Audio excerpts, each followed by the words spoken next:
Good morning everyone. In this presentation, we will discuss the characteristic of infants. Physical characteristic from birth to 6 months. At birth, infants cannot control their body movements. Most of their movements are reflexes because their nervous system is not fully developed. Kaya bago pa man silang panganak, baby pa man kayo sila, dili pa kayo sila ka-move sa ilahang body because their nervous system is not fully developed. So, next.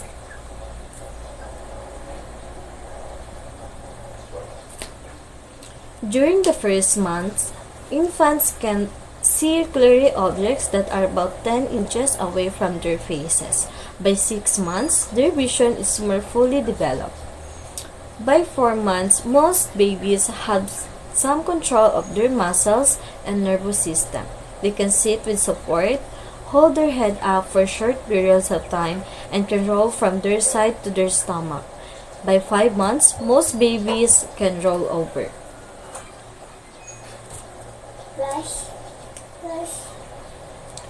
6 to 12 months. Infants can still take a nap in the morning and afternoon. They start to eat and sleep at regular times. They eat 3 meals a day and drink from bottles at various times. They start using a cup and spoon to feed themselves. For 6 to 12 months, so the infants or the baby can take a nap in the morning and sleep at regular times. Hindi bitaw parya sa kanang bago pang panganak nga kanang from their birth padulong sa 3 months or 5 months nga kanang magsige sila og mata-mata kay mangayog milk sa ilahang mommy from their mother nga mag-breastfeed na. Then from their 6 to 12 months kay makatulog na bitaw sila og kanang murag ma-adjust sa ilahang time nga dili parya ato hang bag-o pa silang panganak bitaw nga bag-o pa kanang magsige og mata-mata mabiler ang mama. So sa 6 to 12 months kay makahanap na sila morning and afternoon. Then, from these months, nga 6 to 12 months, kay maka-use na sila bottle and spoon.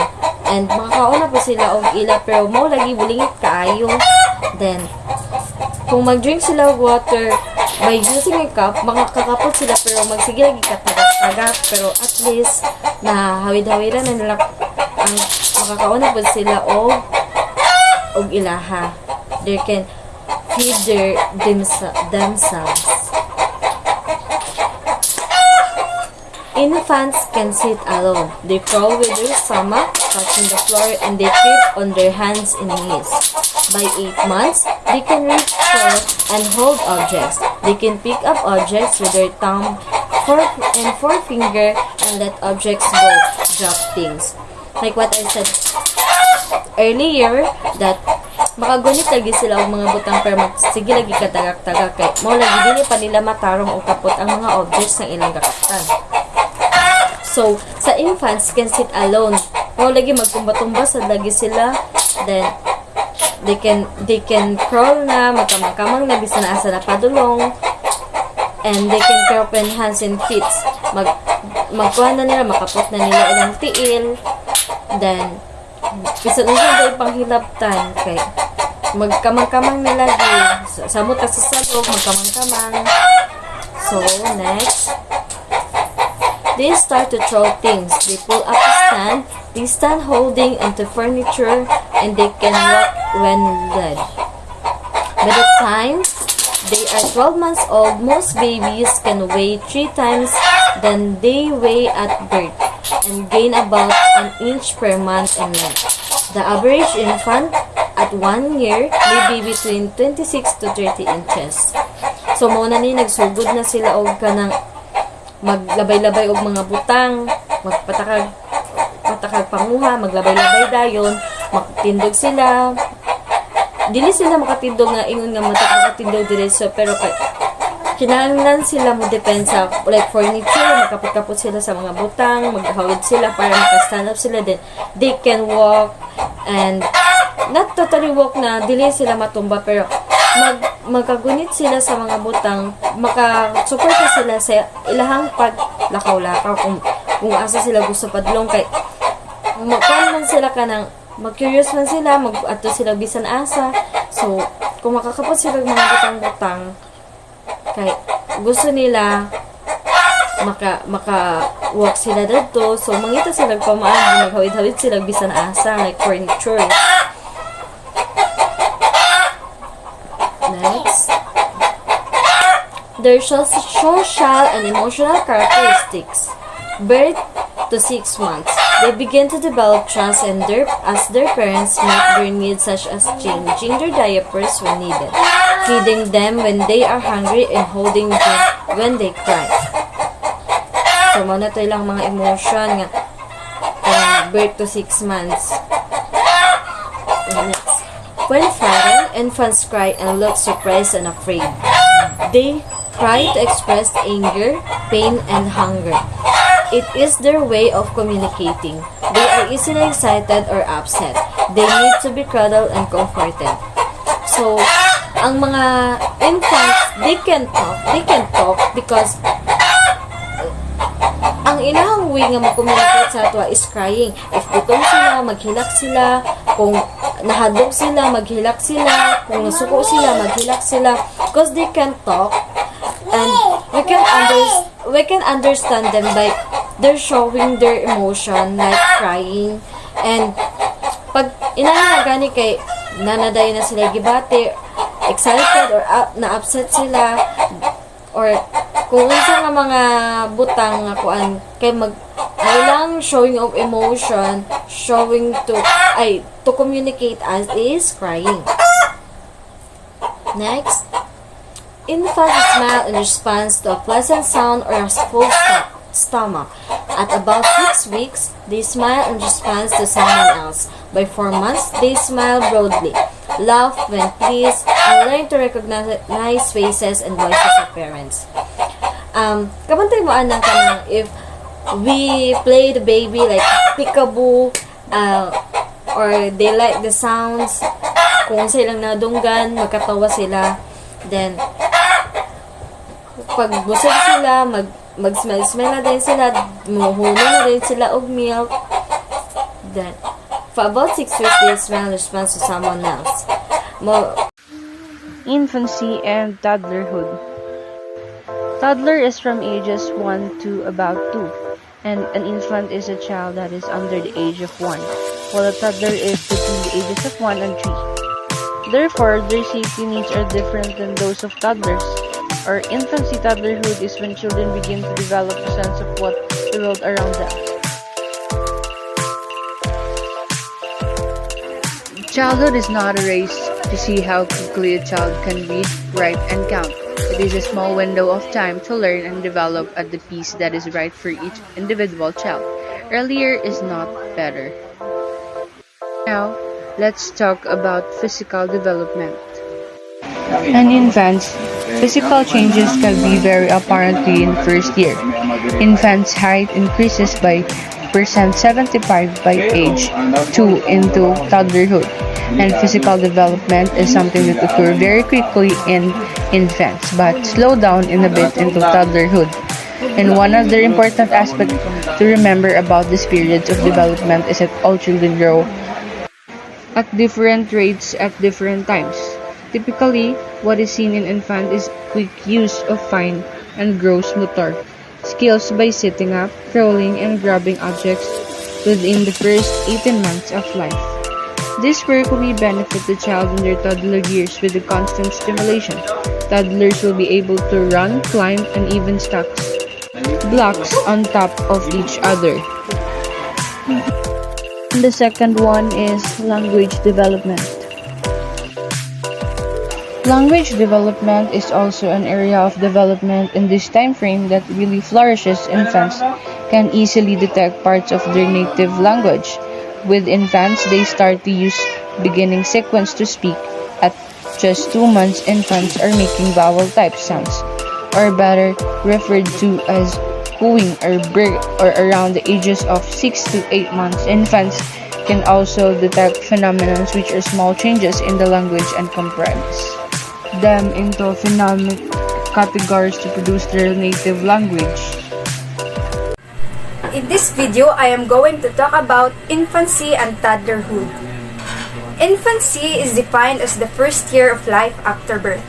For the first month after birth, an infant is called as newborn. A newborn has a distinctive appearance.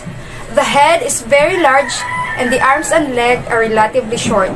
The shoulder and hips are narrow and the abdomen protruded slightly. During their first year, they develop many other abilities. By 6 weeks after birth, baby is typically starts smiling and making vocal sounds. By 6 months, they spend a lot of time babbling. They have also learned to sit and are starting to crawl.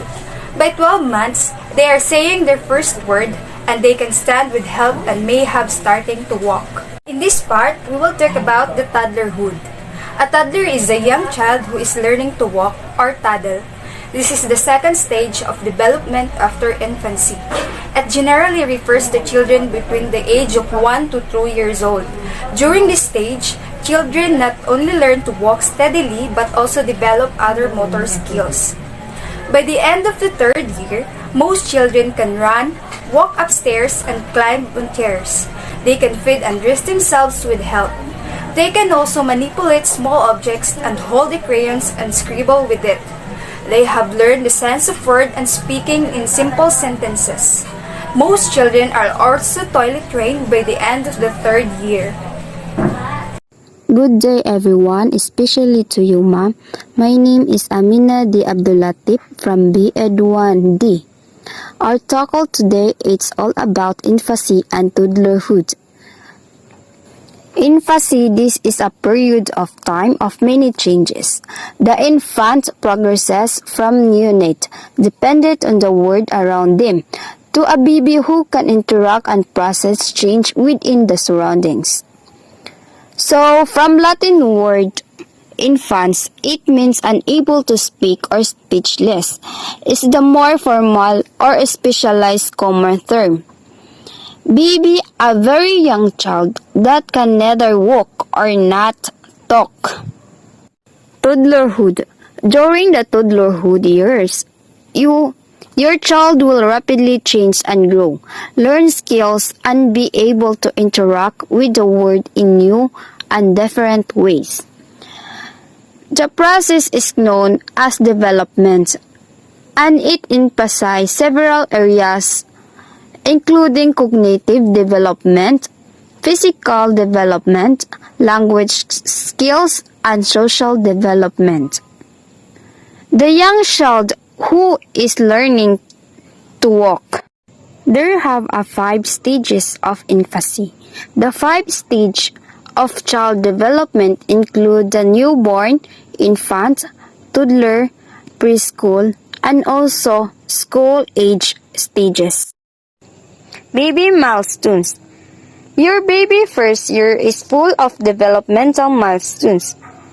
Here we've broken down what to expect each month. It's important to remember too that every baby develops at a different pace and there's wide range of normal timelines. Baby milestones months. 1 to 3 months, being able to lift and control their head. Start to smile and laugh. Respond to familiar sounds. Make eye to contact. 4 to 6 months, may be able to roll over. Maybe to sit up. Teething is likely to begin. First, solid foods. And may be able to grab objects. 7 to 9 months, may begin to crawl. May be able to stand up. Hand and finger skills develop. May be able from time to time. See in full color. 10 to 12 months, may begin to talk and say their first words. May be able to understand words. Recognize and points object. looks and lessons at the same time. 13 to 18 months takes their first steps. Use a cup. May be able to scribble. Plays with books. Play simple printed. Infancy and Toddlerhood. It's all about human development. The human development approach focuses on improving the lives people lead rather than assuming the economic growth will lead. Human development refers to the physical, cognitive, emotional, behavioral, and social development of human throughout the lifespan. When we think of human development, it's easy to think of it as a process that is larger, complete once we hit early adulthood. It is important to realize, however, that development is an ongoing process that continues all throughout life. It can also help to you to learn more about your futures. By understanding the age process, you'll be better prepared when you face issues associated with growing older. Development is a complex process, so learning more about how kids growing physically, socially, emotionally, and cognitively can lead to a deeper understanding of kids of all ages. The earlier developmental problems are detected, the sooner intervention can begin. No matter what the situation, earlier detection and treatment can lead to be a better outcomes revolves on the growth and improvements of a person in certain aspect of life, may it be in mental, physical, or intellectual phases. This is a crucial part of living wherein we become a matured and better as a person. Good morning. So for today's video, I am going to discuss the infancy and toddlerhood together with their characteristics. So let's start first with the infancy. So the infancy, it is a development stage that begins at the end of the first month and lasts until the first year. During this time, the infants grow and develop rapidly. So in human, infancy refers to the time period between birth and development of language, so which usually occurs 1 to 2 years later. Between 0 to 3 months, baby can see objects within the distance of 13 inches, and the second one, and they can already recognize familiar voices, and the third one is they also respond to their environment using their facial expression. 3 to 6 months, the baby can recognize faces, and they will also begin to imitate facial expression, and they may start sucking their thumb or holding a toy or a blanket to comfort. So the 6 to 9 months old baby, it can crawl, and they can keep their hands open so it can relax most of the time, and it has ability to pick some small finger food, and it can sit up without being supported. For the 9 to 12 months old baby, they can sit for a long period, and also they can crawl upstairs, and also they can stand alone, and they can walk while holding onto furniture. So today we are going to discuss about toddlers. So a toddler is a very young human being, usually 2 to 3 years old, but can refer to any younger who has begun to walk up to about 4 years old or has mastered walking. But toddlers also love to explore some things. Toddlers were also learning to run, climb, and use stairs, and also to throw a. We also need to know things about toddlers. First, they have a tons of energy. Second, they throw tantrums. Third, they love to learn. Fourth, they are ready for a big kid bed. And the fifth, they need discipline. And sixth, they want to help. And lastly, they soak up your love and affection. Good day, everyone, especially to you, Mom Corinne. I'm Maria Jane Bustamante. Today, I will going to discuss about the infancy and toddlerhood. Infancy and toddlerhood is when children begin to develop a sense of what the world them is like and start to form attachments with caregivers.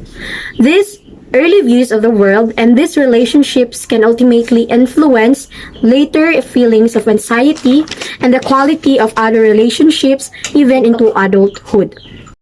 Infancy is the beginning or early period of existence as an individual, or a state or period of early childhood or babyhood.